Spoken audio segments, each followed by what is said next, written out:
ప్రియమైన బిడ్డలారా, సహోదరులారా, దేవుని కృప, దేవుడి విజ్ఞాప, దేవుని నిరంతరము మీకు తోడై ఉన్నట్లుగా మీ అనుదినములో ప్రార్థిస్తున్నాం. దేవుడు మిమ్మల్ని ఒక కాపురిగా ఉంచాలని, రక్షించాలని రక్షకుడిగా లోకానికి వచ్చాడు. ఏ ప్రాంతములు, ఏ దేశములు ఎక్కడున్నా నా ప్రభువు మిమ్మల్ని ప్రేమించాలని ఆశపడుతున్నాడు. ఎక్కడ ఉన్నా మీ కొరకు ప్రార్థిస్తూనే ఉంటున్నాను. మా యూట్యూబ్ చూసిన అందరూ కూడా పేరు పేరున వందనాలు తెలియజేస్తున్నాను. లైక్ చేయండి, షేర్ చేయండి, సబ్స్క్రైబ్ చేయండి. అనేక జన్మలు ఆత్మల కోసం రక్షించాలని, ఆత్మల కోసం, కుటుంబాల కోసం, బిడ్డల కోసం, ప్రతి భార్య తల్లిదండ్రుల కోసం రక్షించబడాలని మేము ప్రార్థిస్తున్నాం.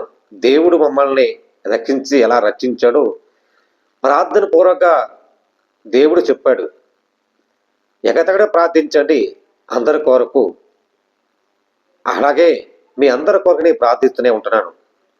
ప్రియమైన సహోదరి సహోదరులారా, చిన్న ప్రార్థన చేసుకుని ఓ వాక్యం వెళ్ళిపోతామండి. పరిశుద్ధమైన ప్రేమగల తండ్రి, కృపగల దేవా, నీ స్తోత్రాలు.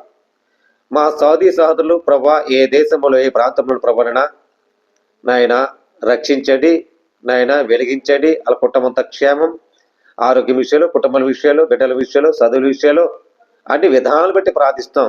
జాబుల కోసం నాయన అన్ని విధాలు బట్టి ప్రార్థించి చక్కగా ఏర్పడిచి ప్రేమించి నీ కాపుతల భద్రతపరచండి, సహాయం తెచ్చండి నాయన. అనేక బంధువుల ప్రభావ రక్షించబడినట్లుగా నీ కృపలో దీవించండి నాయన. నేను చేసే ప్రార్థన నాయన, ప్రతి కుటుంబం లేవలెత్తి ప్రతి కుటుంబం ప్రభా సంతోష గానంతో నేను నీ శుద్ధించే గణపరిచే రక్షణగా దయచే సహాయం దయచేయమని యేసునామమున అడుగుతున్నాం తండ్రి, ఆమేన్.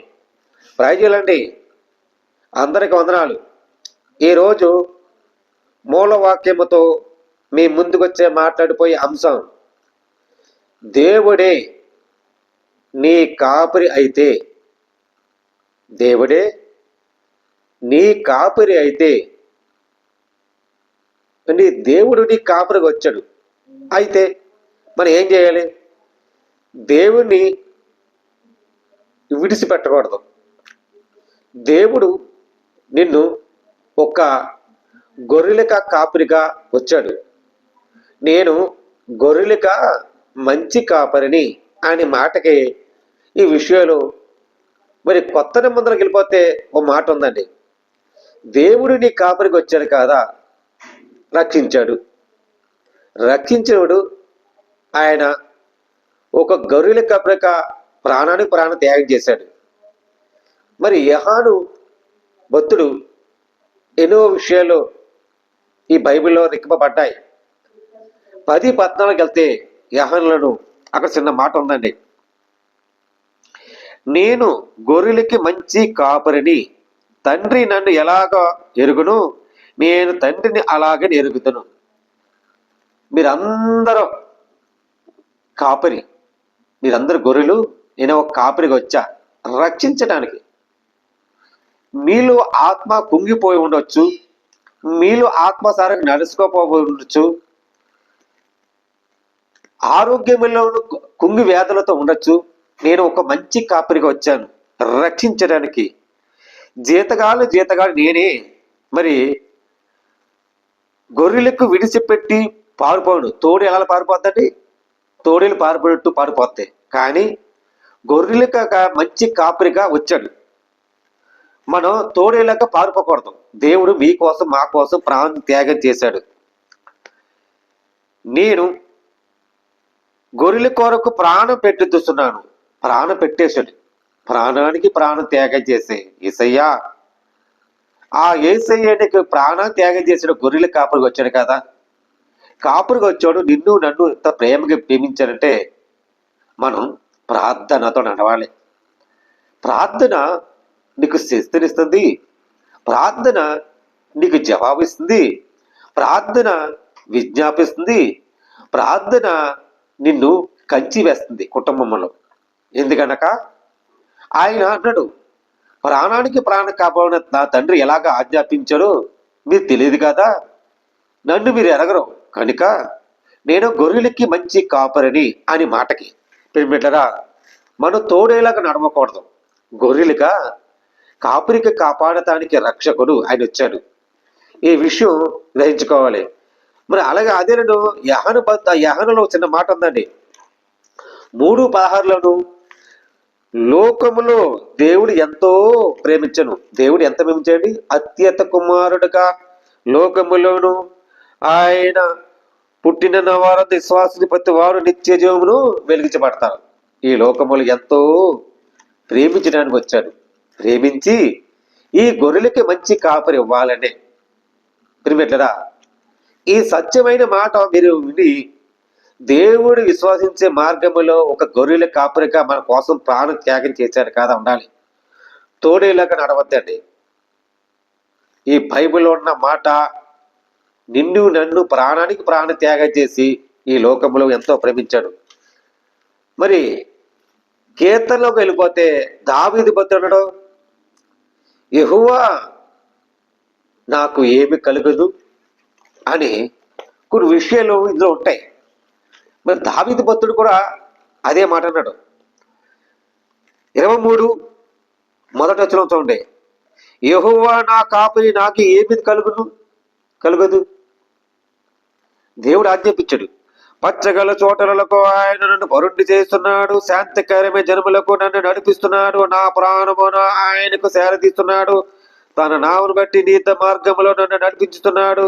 గాంధారపు లోయలకు నేను సంచరించడానికి ఏ అపాయమే భయపడను. నీవు నాకు తోడై ఉందనుకు నీ దుడ్డ కరుణకు నీ దండయ్యకు అనుసరించి నా శత్రువుల ఎదుట నాకు భోజనం పెట్టి సిద్ధపరచుదవు. నూనెతో నా తల అంటి ఉన్నావు, నా గిన్నె నిండి పోల్చున్నది. నేను బతుకు దినములలో కృపాక్షమలే నా ఎంట వచ్చిన శిరకాలములను యెహోవా మందిరము నేను నివాసము చేస్తున్నాను. దావీదు భక్తుడు ఓ పాట ఇలాగ పాడుకుంటూ వచ్చాడండి. ప్రియమిత్రులారా, యెహోవా నా కాపరి ఏగములంటే శిరకాలములను యెహోవా మందిరములో నివసించాలి.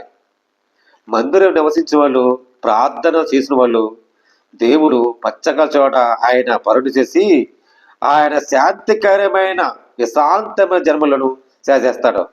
ఇక్కడ గొర్రెలకు కాపరిగా ఎలాగొచ్చాడో అలాగద్ద మరి యోహాను భక్తులను అందరూ వెళ్తే, ఇక్కడ కీర్తనలను వెళ్తే మరి దావీదు భక్తుడు ఇలాగే దేవుని అడిగాడు.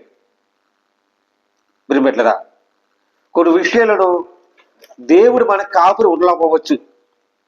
దేవుడి కాపురి ఉండి ఆయన నడిపించి వదిలిపెట్టేచ్చాము అనుకోవచ్చు. కానీ నా యేసయ్య నిన్ను కాపురి వదిలిపెట్టేశాడని నువ్వు దిగులు పడద్దు, కుంగు వేదనొద్దు, నువ్వు హృదయం నలిగిపోవద్దు.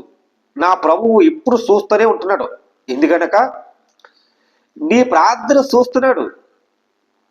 లోకములు ఎంతో ప్రేమించాను అనే మాటకి గొర్రెలకు కాపరిగా వచ్చాను కదా, నువ్వు తోడేలకు నడవద్దు అని ఆయన ప్రాణానికి ప్రాణం త్యాగం చేసిన వాడు నీ ప్రార్థన చూస్తున్నాడు. జవాబు వస్తలేదని నువ్వు కుంగు వేదన వద్దు, నాకు ప్రశ్నకు అన్ని విధానాలు నాకు కలగజేస్తలేదని, నాకు దేవుడు లేడు కదా, నాకు కాపురు లేడు కదా అని, నాకు ఏమి కలుగుతుంది కాదని అనుకోవద్దు. దేవుడు ఆల్రెడీగా కలగ చేసుకుంటా ఒకటి సమకూర్చుకుంటాని వస్తున్నాడు. నువ్వు గ్రహించాలి. దేవుడు మనం గ్రహించాలి. దేవుడు మన ప్రార్థన ఆలకిస్తున్నాడు. దేవుడు నా పక్షం ఉన్నాడు. పచ్చక చొల్లటి ఆయన ఉన్నాడు.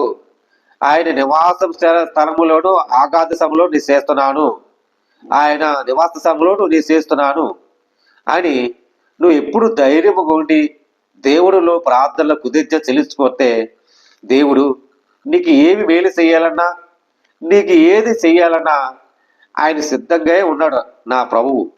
ఈ విషయం గ్రహించుకోవాలని ప్రభు పేరట మీరందరికీ పేరు పేరున మనవి చేస్తున్నాను.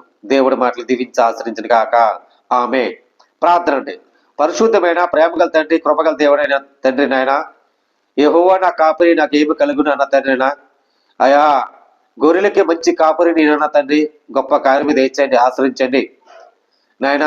అనేక జన్మ రక్షించండి, విశ్రాంతిని నాయన ఒక కాపరిగా కుటుంబాల విషయంలో, ఆరోగ్య విషయంలో దీవించి నాయన వాళ్ళకి ఏమి ఇవ్వాలన్నా నాయన రక్షించేది కాపుతల భద్రత ఉంచమని క్రీస్తు యేసు పరిశుద్ధాత్మ పేరిట వేడుకున్నా పరమ తండ్రి, ఆమేన్. ప్రయోజనండి. దేవుడు మీ కుటుంబాన్ని దీవించి ఆశ్రయించును గాక. ఆమేన్.